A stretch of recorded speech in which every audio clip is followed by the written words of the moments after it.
مبروك أول حاجة للتأهل للهلال للدور المقبل إن شاء الله دوري 32. لكن والله الهلال اللي ما كورة له بتودي قدام. السنة دي لو خشينا دور المجموعات ده إنجاز براه بالمدرب اللي أنا شايفه ده.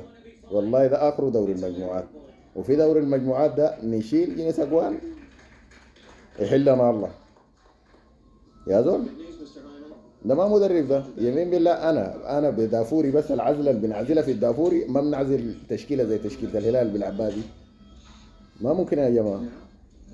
الحقوا الهلال وانقذوا تاريخه من المدرب ده.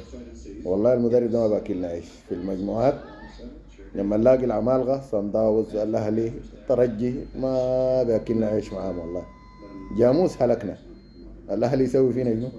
صن داونز يعمل فينا شنو؟ يا مجلس إدارة الهلال بالله انقذوا الهلال. انقذوا الهلال من المدرب ده. ده ما مدرب هلال، ما مدرب للهلال والله. لأنه من ما جاء حد هسي ما الهلال ده ما لعب كورة خالص. شفناه في بطولة السكافة ما لعب كورة خالص. اختياراته كلها خاطئة. ما عنده أي فكر تكتيكي كده. ما شفت لا أي كورة الهلال ده أنا.